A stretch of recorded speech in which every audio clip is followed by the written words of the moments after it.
રાજ્યભરમાં પાણીપુરી વિક્રેતાઓને ત્યાં આરોગ્ય વિભાગની તવાએ આવી પાણીપુરી ખાશો તો મરી જશો।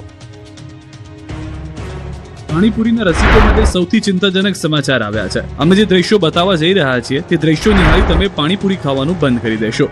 જે જગ્યાએથી પાણીપુરીનો ચટાકો આવે છે સ્થળ જોઈ લેશો તો જીવનમાં ક્યારેય પાણીપુરી ખાવાનું નામ નહીં લો, કેમ કે ગાંધીનગરમાં ટાઇફોઇડના કેસોમાં વધારો થતા આરોગ્ય વિભાગ હરકતમાં આવ્યું। ગાંધીનગર મનપાની ટીમે પાણીપુરી ઠંડા પીણા વેચતા વેપારીઓ પર તવાઈ બોલાવી 2 દિવસમાં પાણીપુરી ઠંડા પીણા સહિતની 140 લારી બંધ કરાઈ। મહાનગરપાલિકાના એસ્ટેટ અને ફૂડ સેફ્ટી વિભાગે સંયુક્ત ડ્રાઈવ યોજી કાર્યવાહી હાથ ધરી। 93 જેટલી પાણીપુરીની લારીઓ બંધ કરાઈ। આઈસ્ક્રીમ સોડાનું વેચાણ કરતી અનેક લારીઓ બંધ કરાઈ। 24 જેટલા સોડાના વેચાણ કરતી લારીઓને પણ બંધ કરાઈ। આઈસ્ક્રીમનું વેચાણ કરતા પ્રેમ મેવાડની 15 લારીઓ બંધ કરી। અમદાવાદમાં જો તમે રસ્તા પર ઊભા રહીને હોશે હોશે પાણીપુરી ખાતા હો તો પહેલા આ દ્રશ્યો જોઈ લેજો। જે પાણીપુરી જોઈ મોઢામાં પાણી આવી જાય છે એ જગ્યાએ બને છે કે અત્યંત ગંદકીવાળી સડેલા બટેટા, વાસી ચણા અને કાળા પડી ગયેલા બિન આરોગ્યપ્રદ તેલમાં તળાય છે। ગંદકીના સામ્રાજ્ય અને દુર્ગંધ મારતી જગ્યાઓ વચ્ચે તૈયાર થતી આ પાણીપુરી તમારા સ્વાસ્થ્ય માટે હાનિકારક છે। અમદાવાદ મ્યુનિસિપલ કોર્પોરેશનના ફૂડ અને આરોગ્ય વિભાગ દ્વારા જમાલપુર અને બહેરામપુરા વિસ્તારમાં આવેલા કેલિકો મિલ કમ્પાઉન્ડમાં 20 થી 25 જેટલા પાણીપુરીના ઉત્પાદકો પર રેડ કરવામાં આવી। આ દરોડા દરમિયાન અધિકારીઓએ પણ દ્રશ્યો જોઈને ચોંકી ઉઠ્યા।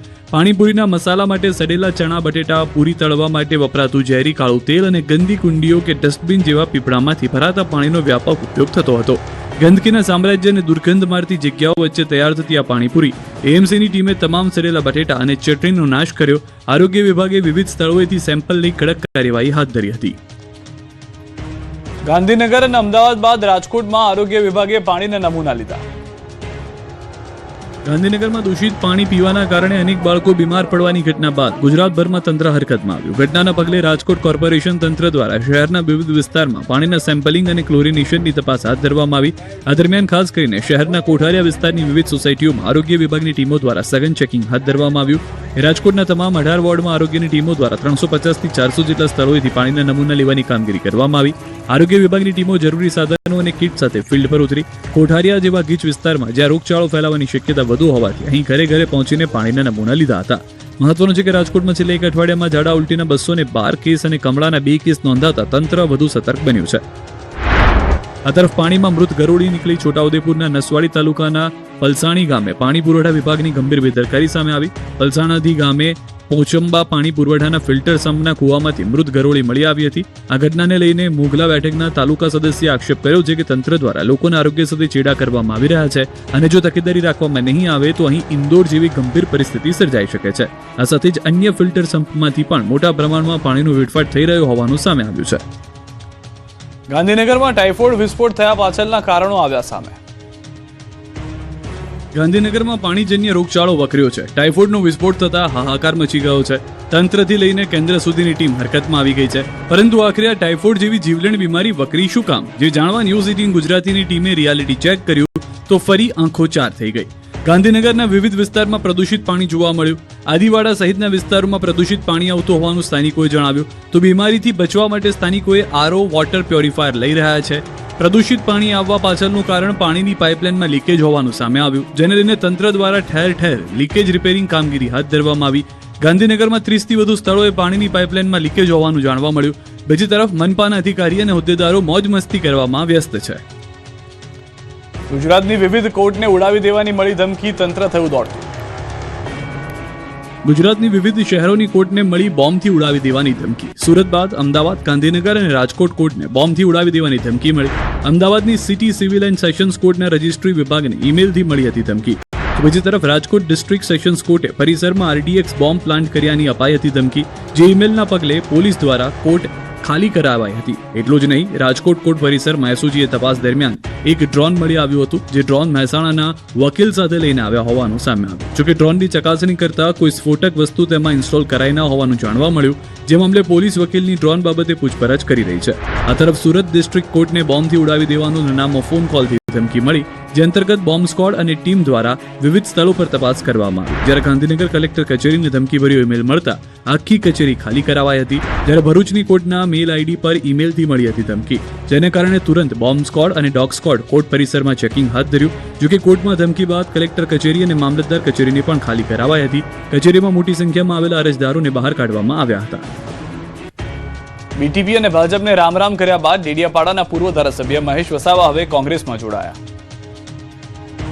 સ્થાનિક સ્વરાજની ચૂંટણી પહેલા દક્ષિણ ગુજરાતના રાજકારણમાં મોટી ઉથલપાથલ થઈ છે. પોતાનું અસ્તિત્વ શોધવા માટે છોટુ વસાવાના પુત્ર મહેશ વસાવા કૂદકા પર કૂદકા મારી રહ્યા છે. વિધાનસભાની ચૂંટણી પહેલા બીટીપીથી અલગ થઈ ગયા હતા, જે બાદ લોકસભાની ચૂંટણી પહેલા ભાજપમાં જોડાયા. ત્યાં પણ કોઈ તક ન મળતા ભાજપનો સાથ છોડી હવે સ્થાનિક સ્વરાજની ચૂંટણી પહેલા મહેશ વસાવાએ પંજાનો એટલે કે કોંગ્રેસનો હાથ પકડ્યો છે. દાહોદમાં કોંગ્રેસની જન આક્રોશ યાત્રા દરમિયાન અમિત ચાવડાએ છોટુ વસાવાને કોંગ્રેસનો ખીસ પહેરાવીને કોંગ્રેસમાં આવકાર્યા હતા. કોંગ્રેસની જન આક્રોશ યાત્રા ગુરુ ગોવિંદ કંબોઈ ધામ ખાતે પહોંચી. આ યાત્રા દરમિયાન રાજકારણમાં મહત્વપૂર્ણ ફેરફાર જોવા મળ્યો. ભરૂચના આદિવાસી ક્ષેત્રમાં મજબૂત પકડ ધરાવતા છોટુ વસાવાના પુત્ર મહેશ વસાવા પોતાનું રાજકીય અસ્તિત્વ ટકાવી રાખવા માટે ભાજપ છોડીને કોંગ્રેસમાં જોડાઈ ગયા. આ પ્રસંગે ગુજરાત કોંગ્રેસ પ્રદેશ પ્રમુખ અમિત ચાવડા અને વિરોધ પક્ષના નેતા તુષાર ચૌધરી હાજર રહ્યા હતા અને તેમણે મહેશ વસાવાને કોંગ્રેસનો ખીસ પહેરાવી પક્ષમાં સ્વાગત કર્યું.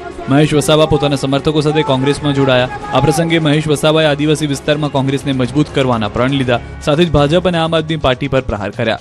મહત્વનું છે કે એપ્રિલ 2025માં તેમણે ભાજપ અને આરએસએસની વિચારધારા સાથે મેળ ન ખાતો હોવાનું અને બંધારણનું પાલન ન થતું હોવાનું કારણ આપીને ભાજપને રામ રામ કર્યા હતા. ત્યારથી અટકળો હતી કે તેઓ કઈ પાર્ટીમાં જોડાશે, જેનો અંત આજે દાહોદમાં આવ્યો છે. હવે મહેશ વસાવાથી કોંગ્રેસને આદિવાસી પટ્ટામાં કેટલો ફાયદો થાય છે તે જોવું રહ્યું. આદિવાસી વિસ્તારમાં એક પ્રાણીને લાવ્યા છે. દિલ્હીથી આવેલા ઠગ લોકોનો એક એજન્ડાની ગાડી બન્યો છે ગુજરાત જોડો યાત્રા કરવા માટે. એ ગુજરાત જોડો યાત્રા નથી, આદિવાસી તોડો યાત્રા કરે છે એ માણસ. કેમ કે એને આપણે સબક શીખવવો પડશે. એનું કારણ છે કે પણ ભાજપનું પ્યાદુજ છે, બે ટીમ છે. એ આરએસએસની પેદાઈશ છે. અરવિંદ કેજરીવાલને આ અન્ના હજારે અને આ ભાજપે જ પેદા કર્યા છે. આ એના જ દીકરા છે, ભાજપના જ દીકરા છે. એટલે એવા લોકોને ઓળખી લેજો. સુરત સુમલ ડેરીથી રાજકીય અખાડો બન્યો છે. સભાસદોએ ડેરીને ઘેરી છે. સુરતની સુમુલ ડેરીમાં ફરી એકવાર ઘર્ષણ થયું છે. સુમુલ ડેરી સાથે જોડાયેલા સભાસદોની ધીરજ ખૂટી હતી. સુમુલ ડેરીના હજારો સભાસદોએ ડેરી ખાતે પહોંચીને ડેરીને ઘેરી લીધી હતી. 1000થી વધુ સભાસદો સવારથી જ સુમુલ ડેરી ખાતે પહોંચી ગયા હતા. વિવિધ માંગણીને લઈને સભાસદોએ હંગામો કર્યો. સભાસદોમાં ભારે આક્રોશ જોવા મળ્યો. તાત્કાલિક ધોરણે ચૂંટણી કરવાની માંગ સાથે પશુપાલકોએ વિરોધ નોંધાવ્યો હતો. સુમુલ ડેરીને રાજકીય અખાડો બનાવ્યાનો આક્ષેપ કર્યો. સુમુલ ડેરી સાથે જોડાયેલા પશુપાલકો લાભોથી વંચિત હોવાનો પણ આરોપ લગાવ્યો. ચૂંટણી થાય તો સભાસદો અને પશુપાલકોને લાભ થાય તેવી વાત છે. સાવલીમાં ખનન માફિયા બેફામ બનતા લોકોએ કર્યો વિરોધ. વડોદરા જિલ્લાના સાવલીમાં ખનન માફિયા બેફામ બન્યા છે. સતત ખનનથી આસપાસના ગામના લોકો ત્રાહિમામ પોકારી ઉઠ્યા છે. ત્યારે મેવલી ગામે લાંબા સમયથી ચાલી રહેલા ગેરકાયદે માટી ખનનથી ગ્રામજનો પરેશાન બની ગયા. ગ્રામજનો એકઠા થઈ ખનન માફિયાઓ સામે રોષ વ્યક્ત કર્યો. ખનન સાઇટ પર પહોંચીને હલ્લાબોલ કર્યો. ખનન માફિયાઓ સાથે અધિકારીઓની મિલીભગત હોવાના ગંભીર આક્ષેપ કર્યા. સરકારી પડતર જમીનો પર માફિયાઓએ કબજો જમાવ્યો હોવાના આરોપ લગાવ્યા. અનેક વખત ફરિયાદ કરવા છતાં અધિકારીઓ કાર્યવાહી ન કરતા હોવાનો આરોપ લગાવ્યો. ખનનના કારણે હવા અને ધ્વનિ પ્રદૂષણથી આરોગ્ય સંબંધિત સમસ્યાઓ ઊભી થતી હોવાની રાવ ઉઠી. આસપાસના ગામડાઓમાં બાળકો અને વૃદ્ધોની તબિયત બગડી રહી છે.